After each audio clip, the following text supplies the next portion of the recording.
Hello, today we're going to be talking about the books I read in March. I read 9. I had a pretty good reading month, and today we're going to do this wrap up a little bit different. Usually in my wrap ups I talk about the books in the order that I read them, but today I want to switch it up and we're going to talk about them by genre.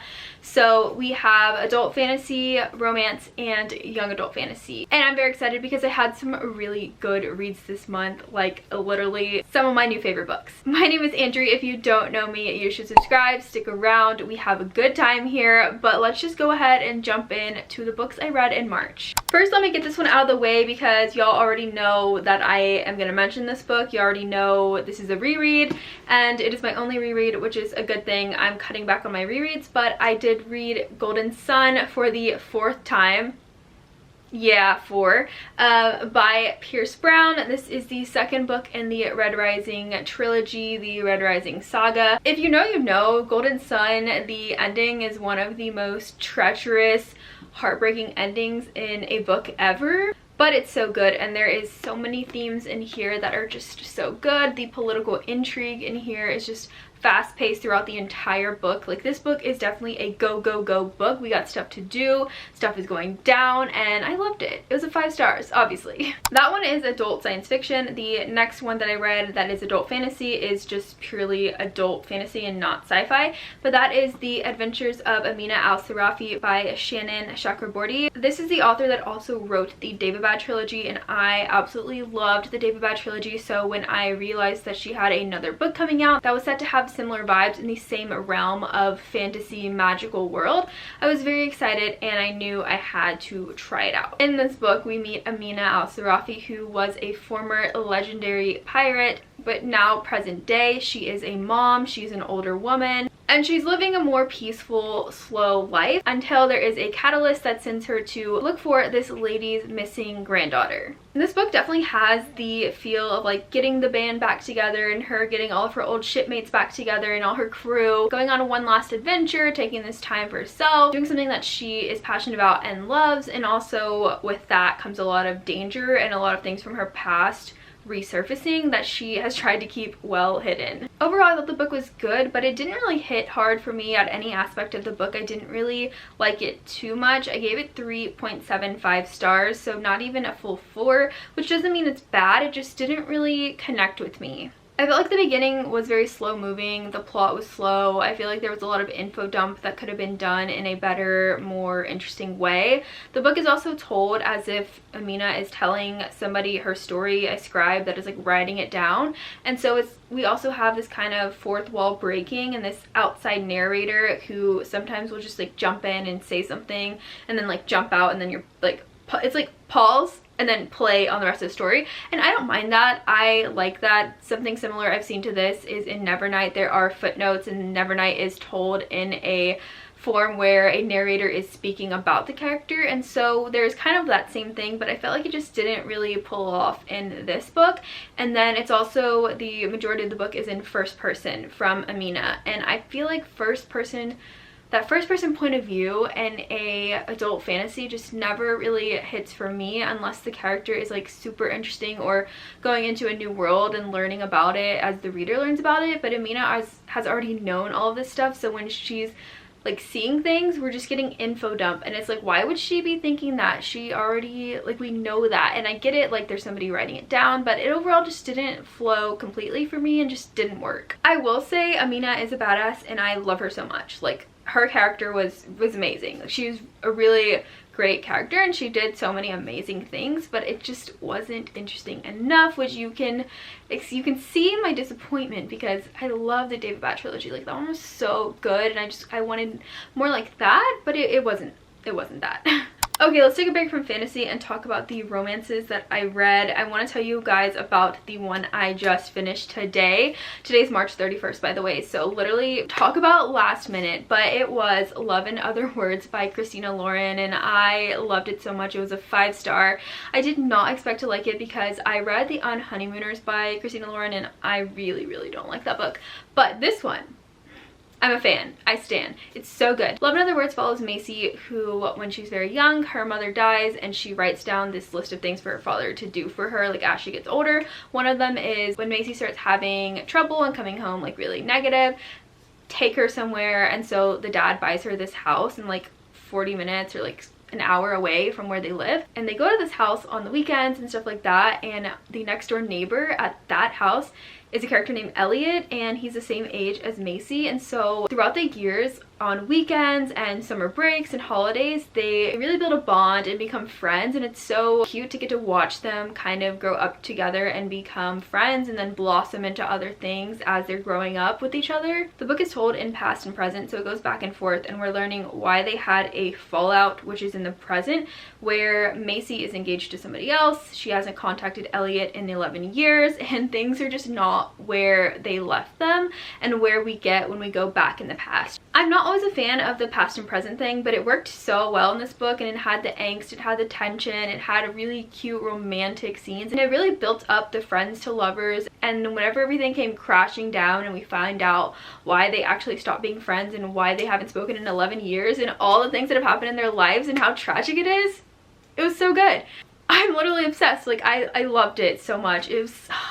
I'm kind of in that stage where I'm in a book hangover because it's the last book that I finished, and I loved Elliot. He is a total nerd. Like, he's literally super smart, and he even finishes high school early and starts taking college classes. And then Macy is a bookworm. They both share a love of reading, so whenever they're at that house, Macy has a library in her closet, and they're always like growing up reading together in the closet, and it's so freaking adorable. And then the book also has like good smut. Like, it's just everything. It's really just everything, and it really made me want to cry and made me love them so much, and I just rooted for them the entire time. But that was Love in Other Words. Loved it. And then the other book I read this month, this was actually the first book that I read, was The Fine Print by Lauren Asher. So this one is the first book in the Dreamland Billionaire series. This one follows Rowan Kane and Zara. I forgot Zara's last name, but Rowan Kane is this like big industry family name, and he inherits a lot of wealth from his grandfather, who has unfortunately passed away. And in his will, he has left to Rowan and his brothers that they have to meet these certain criteria to inherit the Dreamland estate, which is essentially like Disneyland, but in this book it's called Dreamland. So that's where they're like getting all their money, and that's where they're going to work, and that's what they're going to do for the rest of their lives. And so Rowan is tasked with really figuring out a way to keep Dreamland going, and like finding the next big project to take the park to the next step or something like that. And along the way, Zara works at Dreamland, and she is a very like creative genius. She has a lot of ideas for the park. She really enjoys it, but she also has her own things that she has dealt with. She's dealt with like past depression, and it goes into a little bit of those kind of themes. And so this book is just all about them two meeting, and Rowan immediately just like really does like Zara, and he can't get her out of her head. And I feel like this is an adult fantasy that is more of just like, if you like character driven books, you would enjoy this, because there's not too much plot, but there was actually enough to where I like it, because I don't always like convoluted books that just, it's like, what is this even doing? Like, it doesn't even make sense. I feel like this one did, and it felt more genuine, the romance in this book, so I can appreciate that. And I was really surprised I liked it, because TikTok romance books are not always something that I enjoy. Most of the time they're not, and this one was one I found on TikTok, but it was one that I really did like. So I definitely recommend if you're looking for a romance and you've heard about this one. It was really good. I did enjoy it, and I think I gave it 4 stars. Yeah, 4 stars. And I already bought the second one, which is about another one of the brothers, so we'll see if I like that one even more. And the third romance book that I read is a YA-ish, I think it is YA romance. It is this one, If He Had Been With Me by Laura Nolan. Not me accidentally saying the love interest in my book's name. Okay, I'm not gonna repeat it, but I just said it. Anyway, okay, so If He Had Been With Me, I really love this book too. I gave it 5 stars. It made me cry. It was so good. This one is kind of similar to Love in Other Words in that this one follows Autumn and Finn, who also live right next to each other, but like permanently, and they also grew up together and were really close childhood friends, like best friends, and it is another like best friends to lovers, I guess you could say. And they also had a fallout, and so you don't know what the fallout was until more into the book as you learn more about them. But this one, the characters are a lot different. So Autumn is more of a outcast, kind of misfit character. Like, she's to the other people in her school, because we are following like all 4 years of high school. We're actually following them from like middle school to high school. Like, we get a lot of their lives in this book, but to all the other people in her school, she has become very weird in high school, which I don't think she's weird. She's just kind of like quirky and people don't like different. But Finn, on the other hand, has become really popular in high school, and so that's what really triggers their falling out and not hanging out as much. But they're so involved in each other's lives family-wise that they can never not like revolve around each other and orbit to each other, and like they're so comfortable. Like her mom will just walk into his house, and like his mom will just walk into her house, and like if they need something, they're like, hey, go get this from next door, like go get a cup of milk from next door, and Finn will just walk into Autumn's house like nothing. And so that made it an interesting aspect when they both are having other relationships, and they both do, and they go through a lot because they are growing up in like regular teens and stuff, and even though they don't talk to each other, they still are there for each other in these little ways that just made me want to die. Like, it's just so cute. It's just so cute the way that Finn kind of always looked out for Autumn, and so you get to learn why, and then you get to learn why this book is also very sad. And I just want to mention that it's sad, like going into it. I'm not going to say more to avoid spoilers, but if you're not in a good headspace and you don't want to be sad, don't read this, because it is sad and it's also lovely, and I do recommend it. So when you're at a good place and you want to read this, definitely pick it up. Okay, and then the last 4 books I have to talk about that I read in March are all YA fantasy books. And one of them was an ARC, which is coming out on April 4th. So let me talk about that one first. It's Silver in the Bone by Alexandra Bracken. This one is following Tamsin. She is a hollower, which basically means in this world, the hollowers have certain magical abilities, or this kind of viewpoint that they can find relics, and they're basically also thieves. Like, they steal stuff for other people and they're like hired to do this as their job. But Tamsin wasn't born with the one vision, which is her ability to actually see into like the magical world basically, and her brother that she was kind of adopted with, he can, and he also has a curse on him, and there's a lot of things going on. But essentially this book is also a King Arthur reimagining, or it has more of the tales of King Arthur, which is really cool. I never like King Arthur books. I don't want to read about it. Like, I really try to stay away from that. But when it's Alexandra Bracken, I will read anything she writes, and I like this one a lot more than I thought it would. I gave it 4 stars, and I think it was definitely a step up from Lore, which was her previous fantasy book. I really didn't like that book, but I love The Darkest Minds by her, and I feel like in this one she brought into it more of how the characters of The Darkest Minds were written. Like, there was more of a found family aspect, and the characters had a lot of development, especially Tamsin. Like, I really rooted for her the whole time. There's also another character in this book called Emrys Dye, and he is kind of like the rich bad boy, but there's more layers to him, and he gets pulled into this plot where all the characters are looking for the Ring of Deferral or something like that. This is like a really powerful lost ring that they are looking for. And so Emrys, Tamsin, the brother whose name I'm like blanking on, and Neve, who is a sorceress, they all get bunched into doing this task, but they all want the ring for different reasons. And they also all like don't really get along, but they're growing into being okay and being like friendly with each other. So I thought this book was really good. It's a great young adult fantasy. So if you want to check out a new book this April, definitely check out Silver in the Bone. Another young adult fantasy book that I read was These Infinite Threads by Tahereh Mafi. This is the second book, the sequel to This Woven Kingdom. This is her new fantasy series. I talked about this book in my last book haul because I mentioned I got it recently, and I went into a little bit of detail about it. But if you've heard me talk about it, I really did enjoy it. I gave it 5 stars.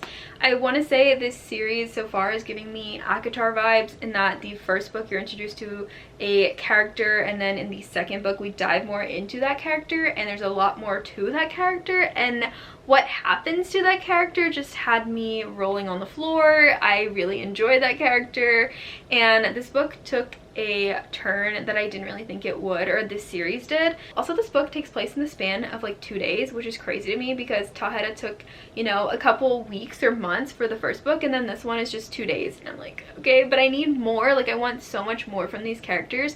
And I can't say too much what this one is about, but basically the whole entire series is about Alizé, who is a lost Jinn queen, and she's kind of like running from her fate, but people out there are suffering because she hasn't like reclaimed her land land and reclaimed her kingdom. And she had met Kamran, who is kind of like a rival kingdom's ruler. He's a prince, and in that he discovered that he actually needed to try to like kill her, but you know how that goes.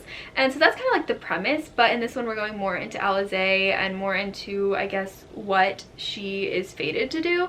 But the character that we meet, I am shook. Tahara, I don't know why I doubted you. This is Warner 2.0, like, this is good.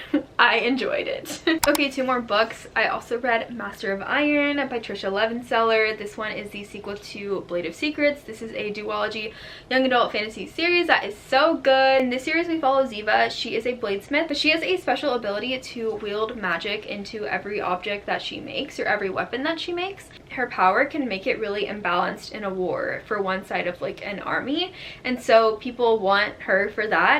In the first one, we're following her trying to keep a certain weapon out of an enemy's hands, and along that she has her sister and a couple other characters that she meets along the way, and they also are kind of like a found family, and it's really good.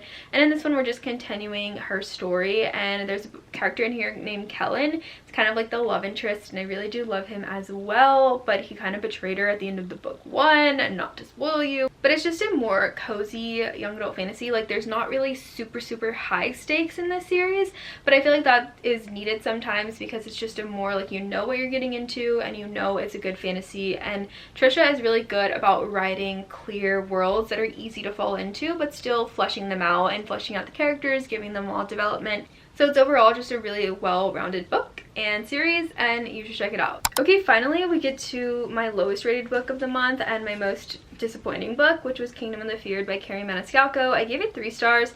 I was never a big fan of Kingdom of the Wicked and Kingdom of the Feared and this whole entire series, but I did want to read it to figure out the ending for Wrath and Amelia, the main characters, and see how that relationship was going to end. And I'm not gonna lie, like, this book really didn't have a good plot at all, and the romance was kind of carrying it for me, but I mean, I needed something. Like, it was also leading up that there was going to be some sort of war in this book, and like there was high stakes, and then everything gets solved in like 2 sentences on 1 page. I'm like, is that it? This is what we were waiting for? Like, this is what you were building up to in this whole series? That's it? My foot's asleep. Ow. My foot's asleep and it hurts so bad. Okay, I can't. This is like a curse from this book because I'm talking shit about it and my foot hurts so bad right now. Anyway, so I liked Wrath and Amelia, but I felt like this book was just pointless, and I was just kind of trying to hurry up and get through it because I was like bored, and it just wasn't it. So if you want to read this series, you can. I like the second book the best out of the trilogy, but it didn't even get better by the end. So I feel like this is one you could definitely skip on, but it does have a lot of smut. So if you're looking for a young adult book that is fantasy that just has a lot of smut, this is where you go. Like, this has that for sure, like every other page.